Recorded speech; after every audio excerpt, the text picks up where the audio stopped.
Dawood, my man, how you doing, brother? Good to be back on the Jazz Show. It is good to have you back. You've been on the podcast before. You've been on a brunch before. For any of the viewers and listeners, Brunch with REC is a live webinar we do every other Saturday on Facebook, 10:30 a.m. I might as well just do the shameless plug because Dawood mentioned it. But the podcast, as everyone knows, is something that drops on the iTunes, Spotify's, YouTubes of the world every single Wednesday. I actually think that this is like episode 168 or something, man. Time has really flown by. I haven't got to see you for a couple of years now, but I always love all the content that you're putting out there where on all the social medias where you're educating people, very similar to what I do. And, obviously we're cut from the same cloth. People, again, are going to realize our relationship and this bromance that is been around for a very long time. Over a decade, I've got to know you. You're very interesting, right? I always tell clients that I introduce you to and friends, interesting from the perspective of that you have a lot of insight on the GTA market because you lived here, the Greater Toronto Area market, and then obviously very insightful and data driven when it comes to all things Florida, specifically Orlando, because that's kind of where you're based out of. But you obviously know what's happening in the Florida real estate market and I mean the U.S. market as well. Today's episode is us going to be speaking about what is going on in Florida, because Canadians have always loved investing and just wanting to know more about Florida. Why do you think that is? Like, what the Canadians that call you and that you meet with, why do you think they're always wanting to invest in Florida? I've only personally been there once a few years back, loved it. I went to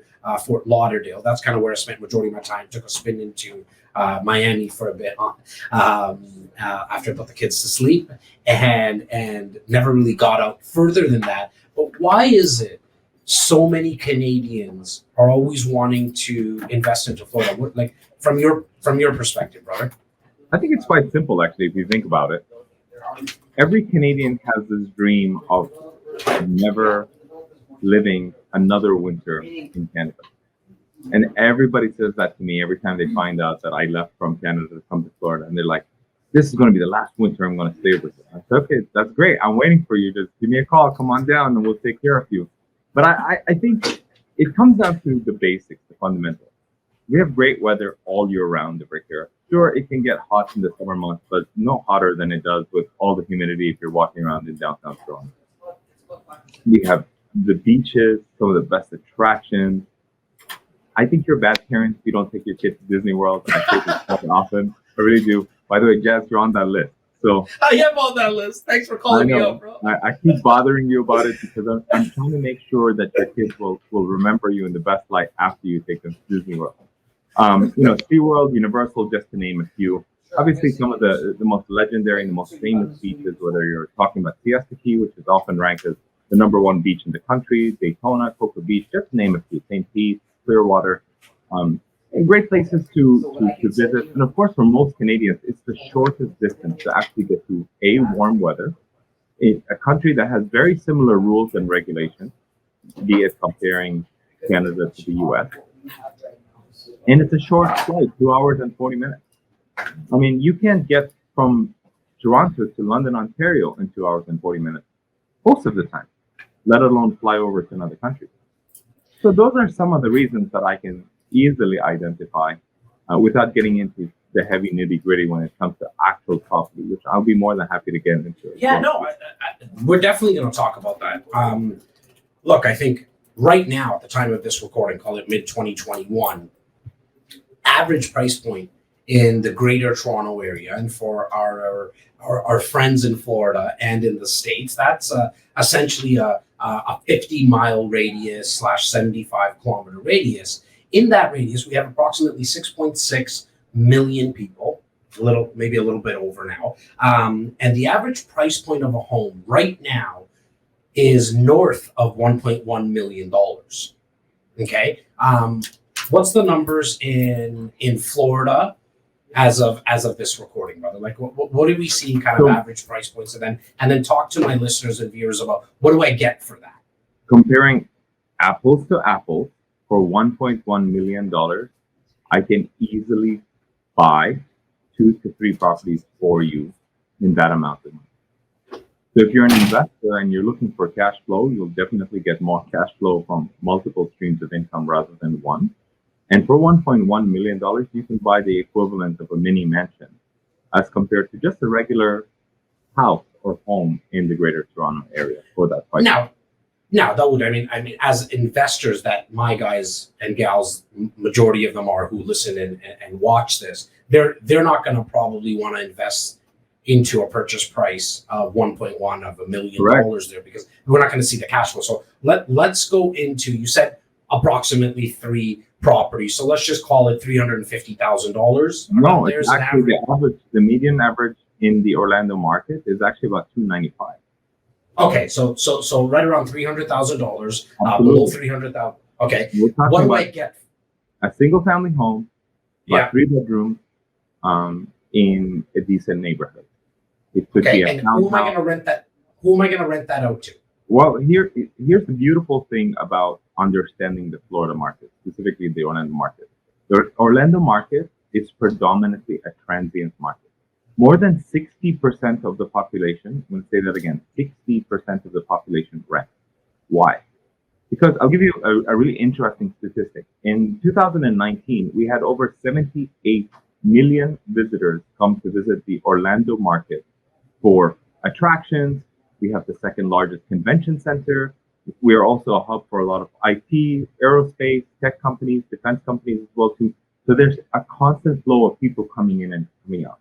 Now, 78 million people, if you put that into comparison, that's the equivalent of double the population of all of Canada coming to visit one place, right?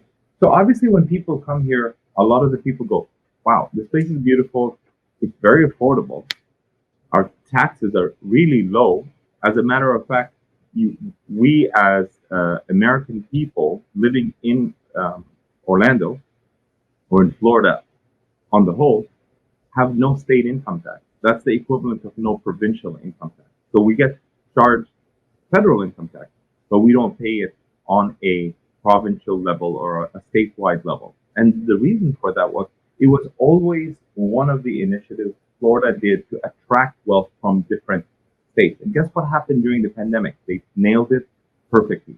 If someone is sitting in a little condo in New York or San Francisco, they naturally opted, based on the circumstances that they were in, to say, if I can work from home, I might as well get out of the city as fast as possible and go buy the nicest property in a beautiful area, maybe near the water, maybe in a warmer climate, whatever the case may be. So the taste and the change for what happened as a result of COVID made us live and play in our own household differently than we've ever done before. And we saw that, more importantly, in the Florida area, because of a really interesting term that has been best coined by the people at Zillow. It's been called the Great Reshuffling. It is where people were reshuffled from different parts of the country to pick places like Florida, Texas, even Arizona to a lesser extent, to come and move to warmer climates, maybe cheaper cost of living, bigger houses, more affordable price points than where they were. And also a good opportunity based on a lot of the growing economies and industries here. And you have a lot of people that own hedge funds or IT companies that decided to relocate the whole company down to Florida. A perfect example is an old guest from your podcast, Patrick David, who owns the second, third largest insurance company, now is based out of South Florida. I think it's Boca Raton or West Palm Beach or something like that. Now, you also saw a massive shift from like California people move into Florida. I mean, they got the nice weather. Yes, they have higher taxes. Is it just the fact that they pay higher taxes is why they kind of went into Florida? Why do you think the shift from California happen to Florida? I'm kind of curious to get your thoughts on that. I really don't want to turn this into a political conversation, but I can tell you one thing: both Texas and Florida, leadership was a lot more forthcoming in terms of opening up the economy and allowing for the economy to move. You know what I mean? Yes, there was curfew, not so much in the Orlando area because it seemed like we got out of the stay-at-home orders by June of last year. So our restaurants were open. Even the theme parks were open. Yes, with restrictions. Yes, with limited capacity. But they definitely were more aggressive in taking that approach, in getting more people vaccinated, and so on and so forth. So all of these things definitely help to promote the area. I think naturally people came because of all of the things we mentioned before: great weather, cheaper cost of living, etc., and just more space. Real estate is really expensive in California. I love California. And the weather is not always warm over there. It's quite cold depending on which part of California you go to.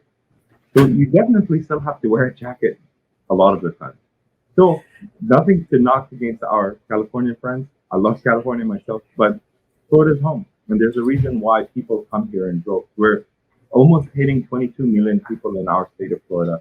We have about 2.2 million people that live in the Central Florida area. And there's a statistic that says by 2030, we're expecting more than 5.2 million people that are going to call Orlando home. We have a number of developments happening. There's a lot of attractions with the theme parks or new entertainment plazas that are coming to the Orlando area, all catering to what we're here and investing for. Another big area that has blown up is investors that started to come and consider Orlando as a second home.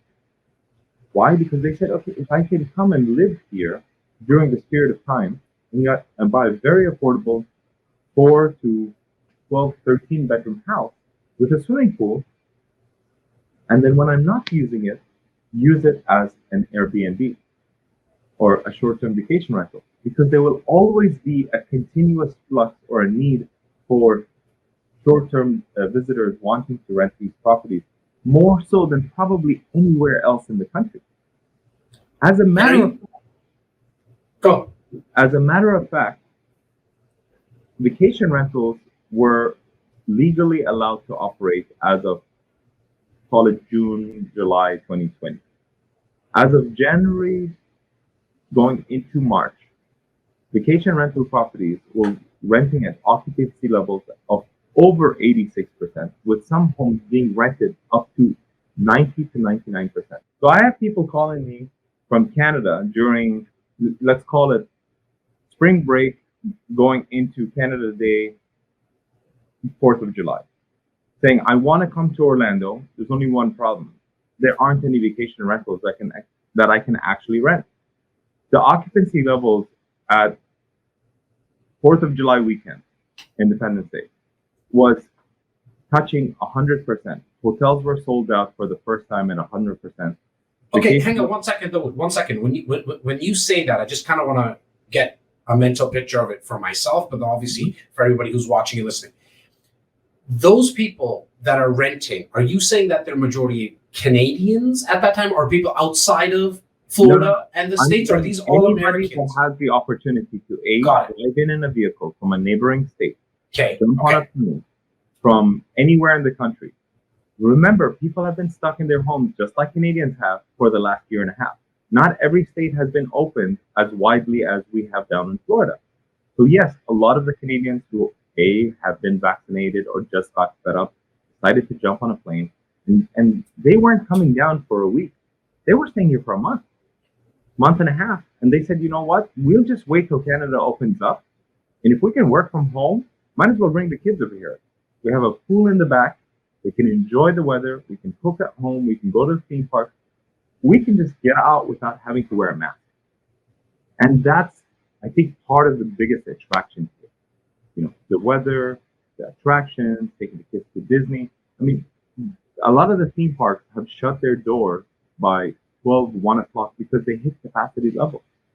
To the point in time where you actually need to take a reservation in order to go and visit the park. You can't just randomly roll up there. so that they can actually account for all the guests that are coming in and make it, manageable and safe for all guest expenses. Now, when an investor is renting out, let's stick with this $300,000 townhome. Yep. Call it 3 to 4 bedrooms, or am I swinging closer to a 4-bedroom for 300,000? I think it just depends on the product. There are definitely products for investors in the townhouse range between the mid 3s going to the low to mid 4s.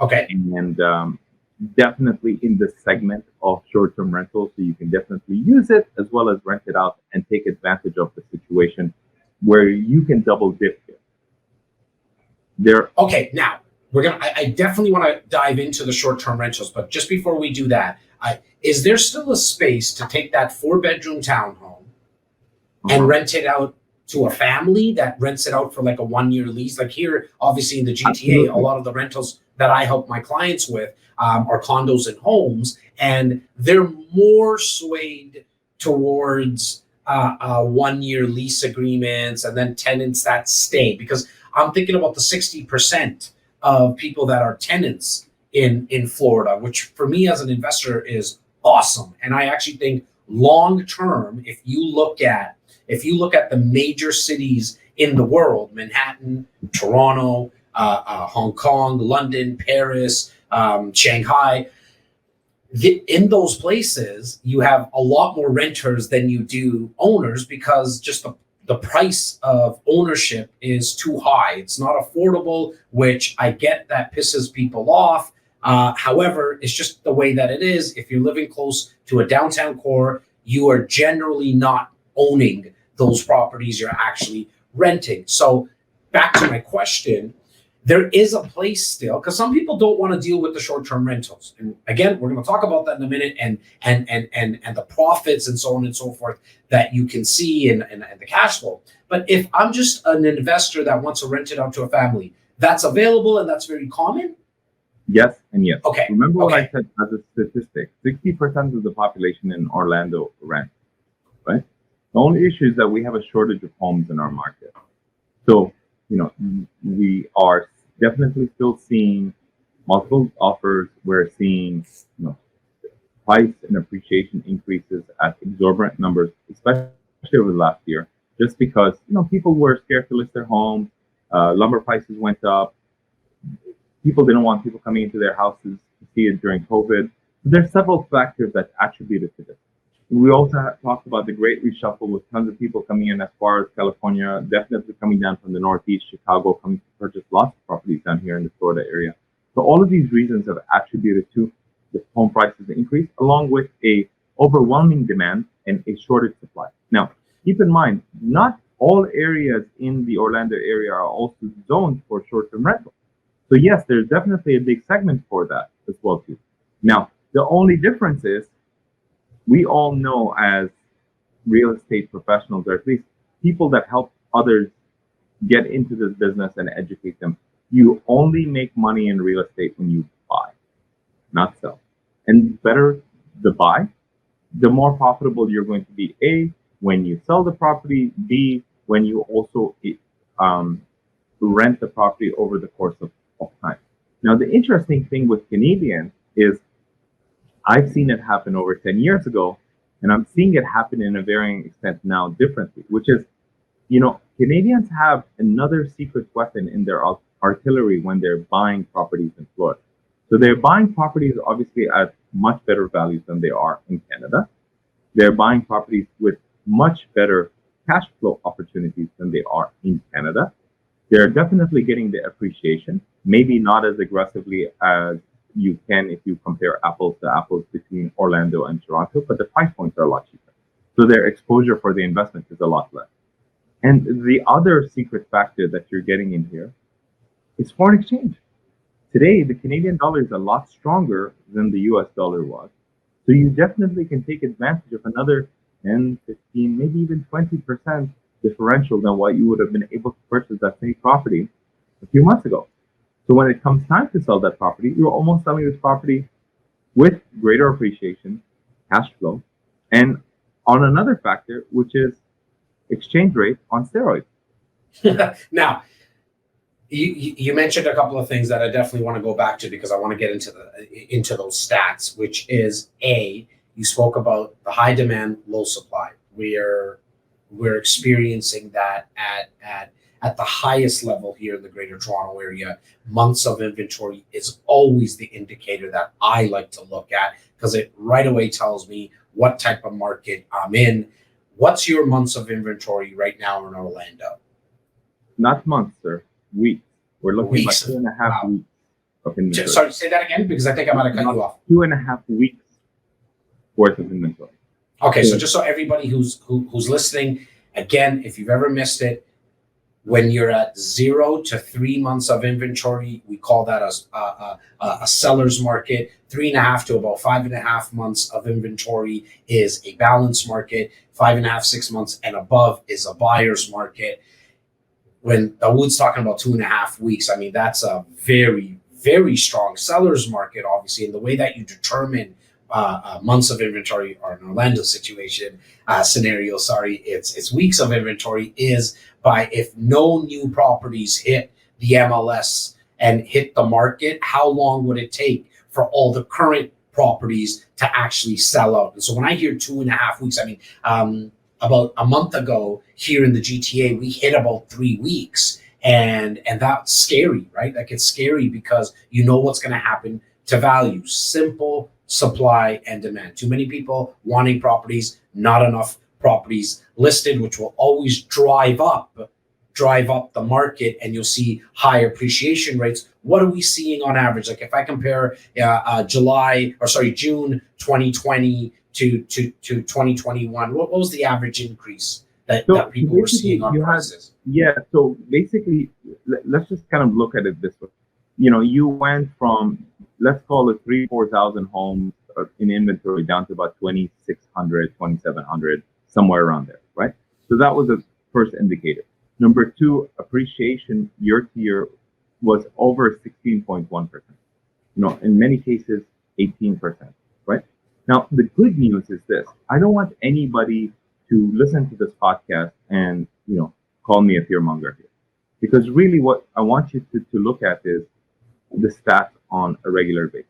I do a radio show every single week.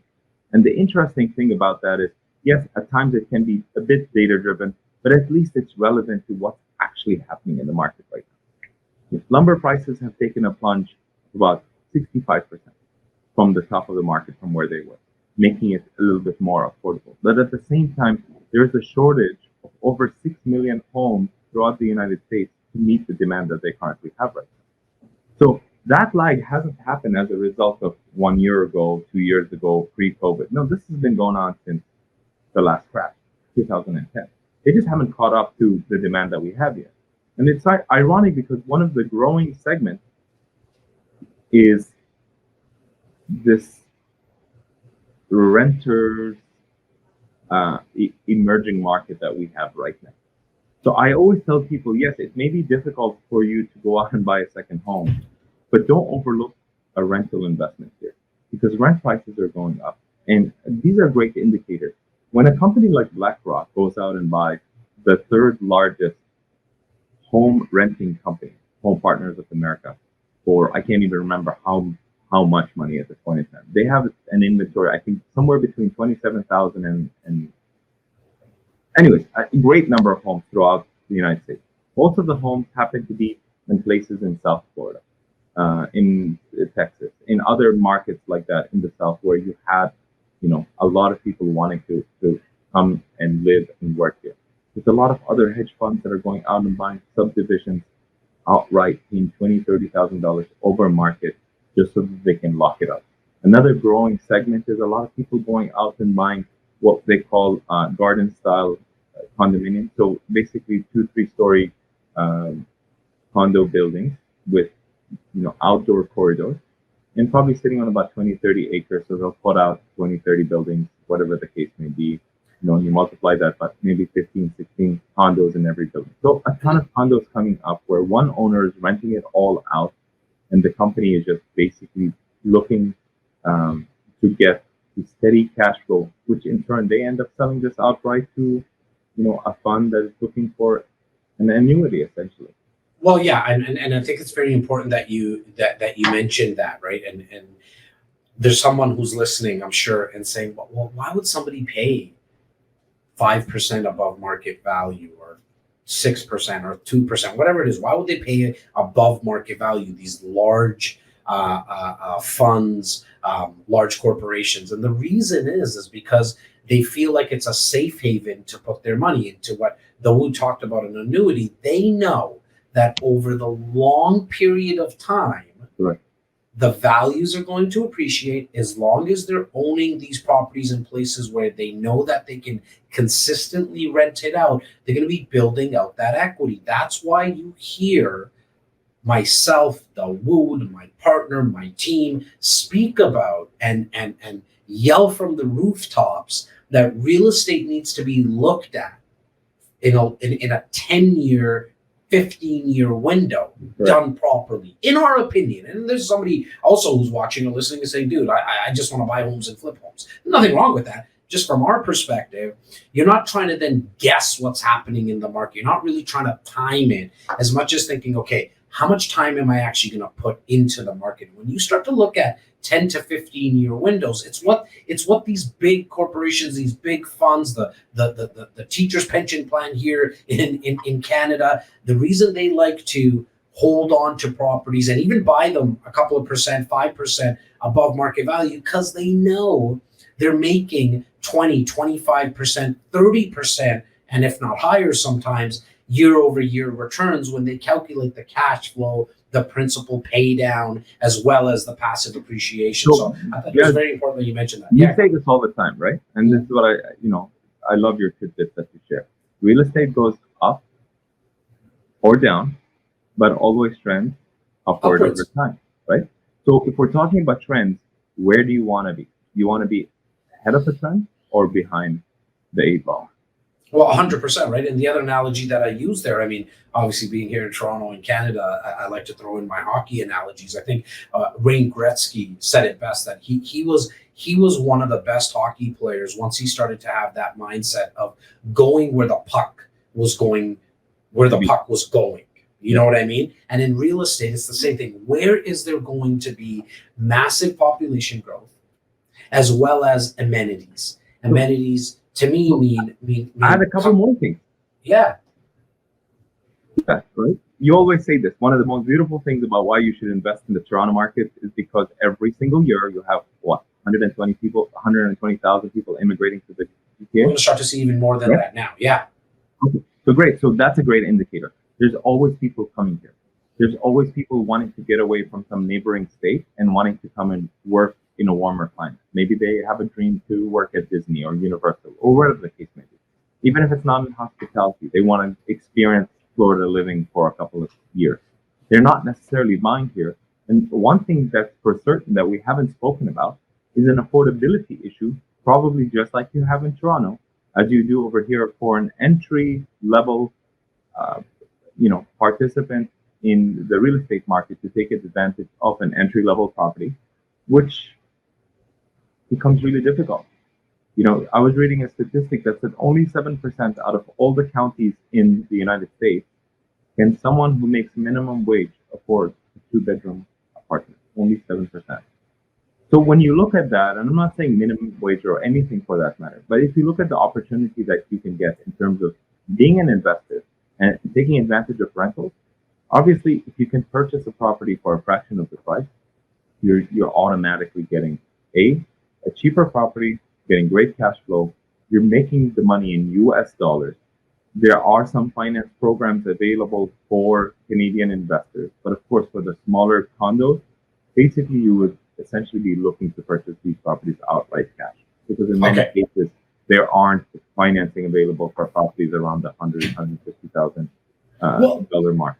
Let's stick to the $400,000 property that we've been using as an example, right? For that, there is financing available for Canadians? 100%. Okay, so now levels of financing depending on you as a candidate and how you qualify within the financing, let's call it sandbox, in which a lot of banks like to play.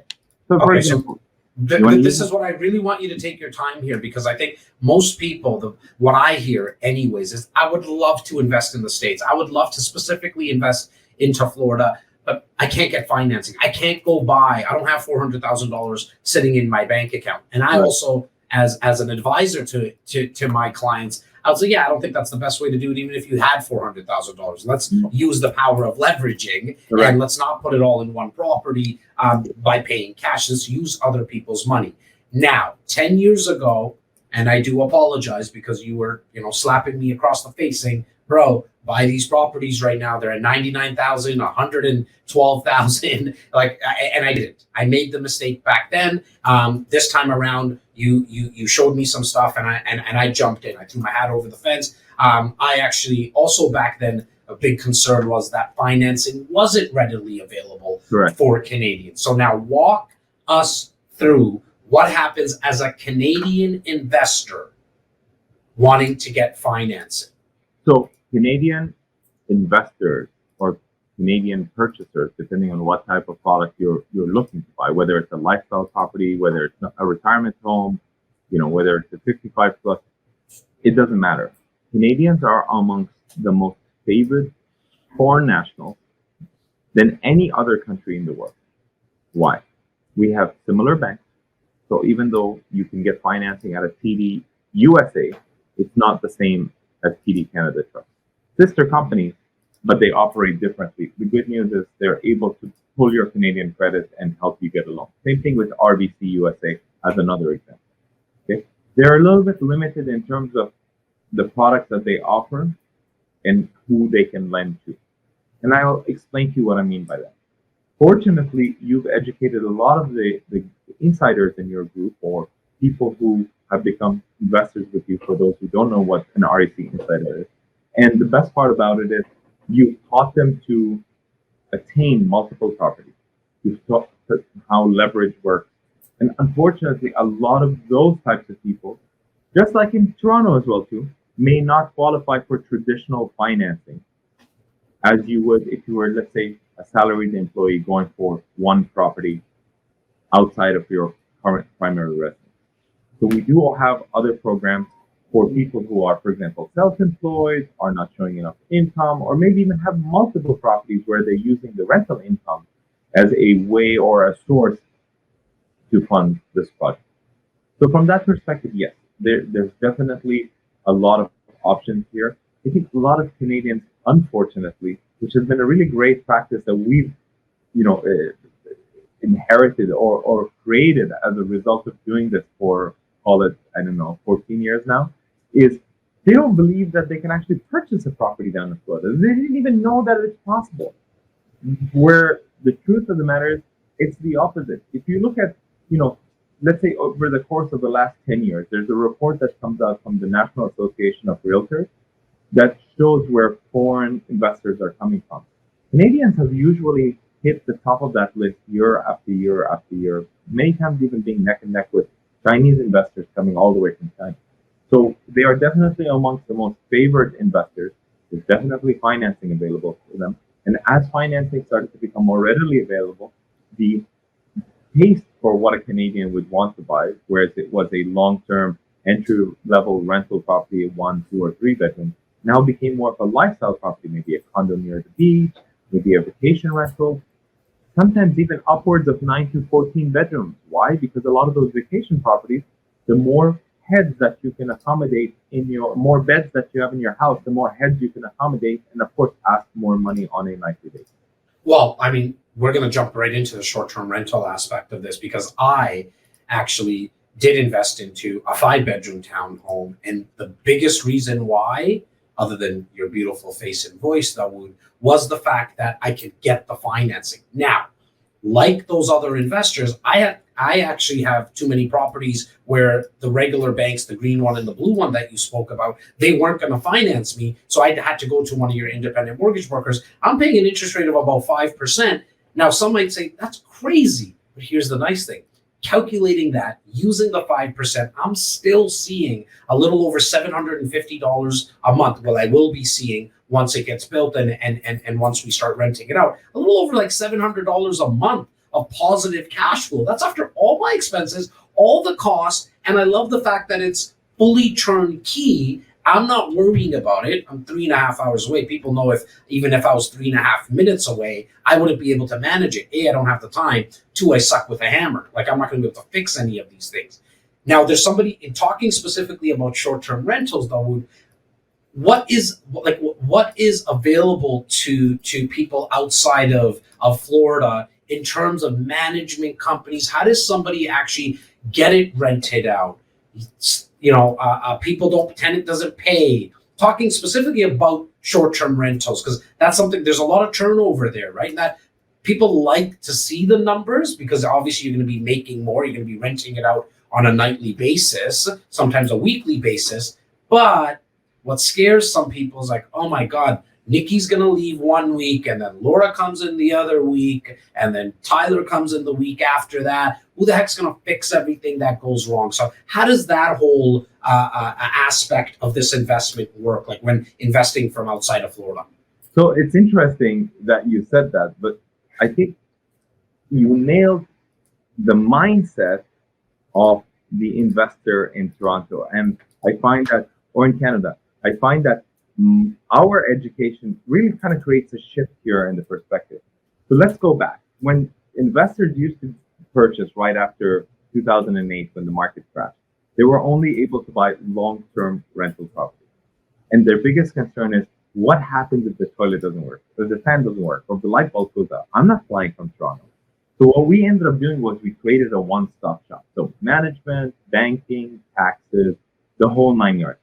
I'm not a professional in any one of those, but I have a whole team of people around me that are able to alleviate the most important part, which is the headache of having to worry about a property outside of your area.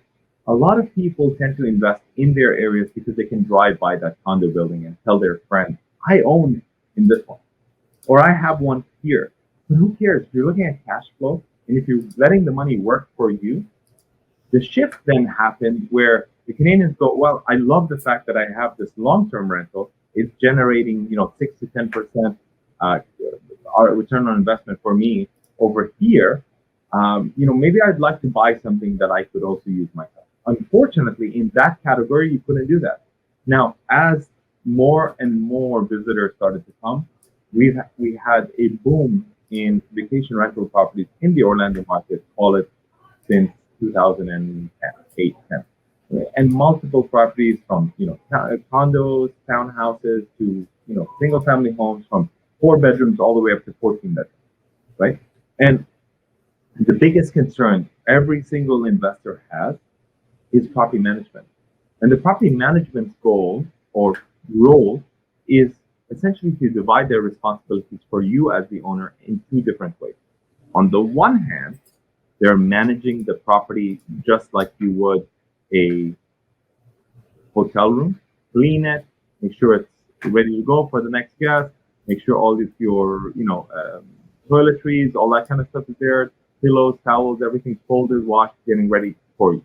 But then there's another aspect to what they do, which is part of the key reason why you really need to identify who the best property management companies are with that given subdivision area that go out and rent it, which is the actual marketing aspect of it, right? And what you end up finding is there's people that tend to do quirky stuff, like have a Moana or a Harry Potter room, or convert the garage into a play area. Mine would be a Lion King room. It would be a Lion, 100%. 100%. Yeah. And the reason for that is because, people are essentially looking at pictures online before they go out and they're looking for property. And the way that people psychologically look for properties online is, that maybe your wife is at home at 9, 10 o'clock at night and the kids are running around beside her. They haven't got to sleep. And they're like, we're excited to go to Florida. And you're looking at a rental. So you're looking at a 5-bedroom category or 6-bedroom category, or whatever the category is that meets the demand for the amount of people going down on the vacation. And everybody's trying to find the cool bell and whistle that came with the house. Maybe it's got some unique features. Maybe it has whatever the case may be.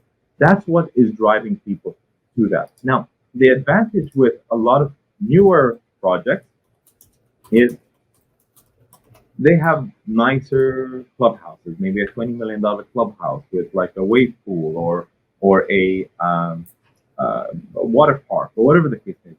But at the same time, as an investor, you also have to look at the numbers. If you're going out and spending $500, $600, $700 a month in amenity fees and homeowner association fees, condo fees, is that really serving the purpose for what you're doing as an investor? Right? So you need to start looking at that on the whole. We know that smaller category houses and larger category houses in every single category, whether it's a condo, townhouse, or a single family house, is the way to go, because you either have a smaller number of travelers traveling together or larger groups of people. Many people tend to travel with their families, maybe invite their best friend and their family. All of a sudden, you're at 8 to 10, 12 people traveling in a group. So the best way to cut down on some costs is to cook at home, have the kids use the amenities, you have a beautiful pool in your backyard, and that's the way to go. Now, property management companies is also the most integral part of purchasing a vacation home rental, because they're the ones that are going to drive the traffic for you. Using an example that I have personally, we only have one property management company managing our property. Why?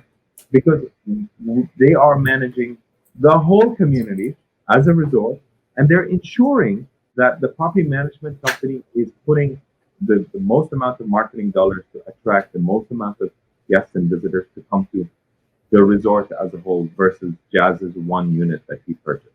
Right. So you're not competing with another 5-bedroom in 10 other communities. You're competing with other 5-bedroom owners within your own community, because it's like going to the Ritz-Carlton or the Four Seasons or the Shangri-La. You know exactly what product you're going to get on the inside. There isn't going to be a hotel room or a suite with a Harry Potter room. They're going to be really chic, nice, uniform pieces, properties, and essentially you're just booking it based on what your need is. You need a 2-bedroom suite, a junior suite, a presidential suite. You want a certain view. That's all it comes down to. But everything else is uniform and unique. Therefore, as an investor, you're getting the highest return on your investment.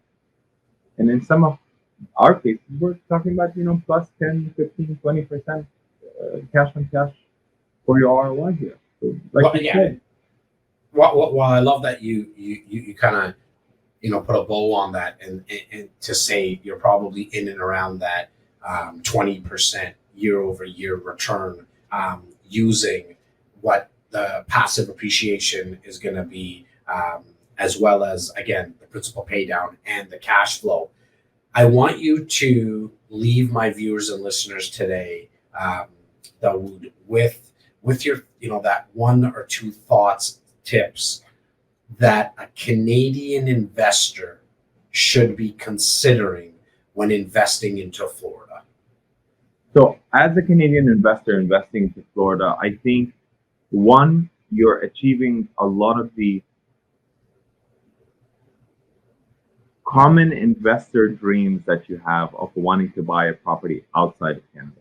I think it's a property that you can keep in your family forever and ever. I think it's a property that you can take advantage of, because as much as we talk about return on investment, there's something that you can take advantage of here that you can't pretty much anywhere else, which is called ROL, a return on lifestyle. It's a property that you can use, and if you can think of it in terms of, hey, this $400,000 property is essentially costing me 20% or 25% down payment, and the property can essentially carry itself. Why would I not consider a property that I can keep for my family, a property that I can earn cash flow, appreciation, and definitely, and most importantly, also take advantage of, if I decide to sell it in the future, take advantage of another form of appreciation through currency exchange. Now is the most opportune time to purchase these types of properties, because as the borders start to open up, I talked about a 78 million visitor count that came in 2019.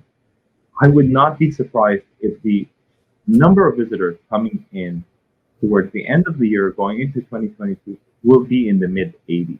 That's 80 million people coming to visit. So, as we said before, you always want to position yourself in front of a trend, not behind it. The property values are still very affordable compared to any one of you in whatever market that you're in. And if you even think about it comparatively, my parents live in a little town in Ontario called Windsor, Ontario. It's a place where a lot of Toronto investors decided to invest in because they could get a lot more property for the prices that they were purchasing at. And I can tell you from my experience that even properties in Windsor are more expensive than the average price of a property in the Orlando market. So, if we can check off all your boxes for you to give you the comfort of the mind that you need as a Canadian investor, meaning open up a bank account for you, get the property management that you need. You not have to worry about maintenance or repair issues or anything like that.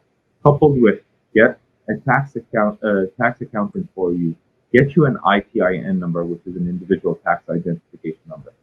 What's left? Only thing left for you to do is take the plunge, look at some of these opportunities that are available, take advantage of financing available with as low as 20% down payment, take advantage of an exchange rate which is hovering in the mid, whatever, I think it's like in the 70 cents for every US dollar, or the other way around, the dollars, I think about $1.20 something Canadian, which is at the lowest it's been for a really long time. Take advantage of the fact that we're getting an exorbitant number of people coming. These properties are renting at really high levels. Orlando's checking off as being one of the most visited destinations throughout the United States, and we'll keep doing that. We'll always have kids that are going to want to come to Central Florida. We're always going to have visitors coming in from all over, and we're going to have a lot more visitors once the borders open up to South America, to Europe, to Canada. There's still a lot of Canadians that are still fearful of crossing the border, even though they can. And we're seeing more and more Canadians coming down here. So take the plunge, get ahead of the trend, investigate this opportunity, because I think this is a chance of a lifetime based on how the stars have lined up to be able to create something like this. We're looking at price, we're looking at exchange rate, we're looking at cash flow, we're looking at appreciation, we're looking at this overwhelming demand of people wanting to travel. You haven't had that mix to create this perfect cocktail, so to speak, ever before. Not even when the market crashed in 2008. As a matter of fact, when the market crashed in 2008, the Canadian dollar, every US dollar was $1.35, and it went up to about $1.42 before it ended up dropping down to levels where Canadian dollars were at par or even stronger than the US dollar. So guess what? 10 years later, my Canadian clients are thanking me not only for a property that cash flowed, they're thanking me for a property that appreciated almost double. And more importantly, they got another 40%, 30% exchange rate from when they bought it at par. So take advantage of the time. Times like this don't come often. Take the plunge, discover the opportunity.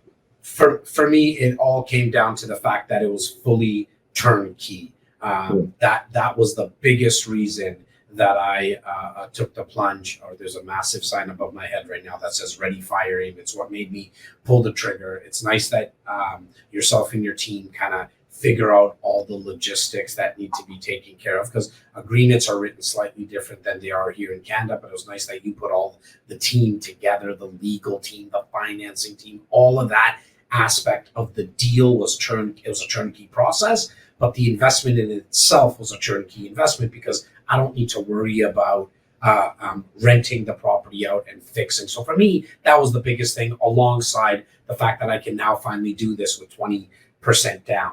You said two things. One, once these borders open up, and then you said the word cocktail. Both of those things we're going to be mixing together once everything opens up again. Dawood, thank you so much for your time today, brother. My pleasure. I'm happy to be a guest on your show anytime, sir. And I'm really looking forward to seeing you down in the Orlando area. I'll have a red carpet waiting for you at the airport. And no red carpet. Hey, no red carpet needed. I would like the cocktail for sure waiting for me.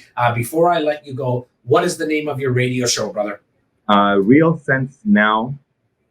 And you can always visit realsensenow.com. I'm going to start adding on a lot more of the podcast in terms of the audio, so that the listeners can visit.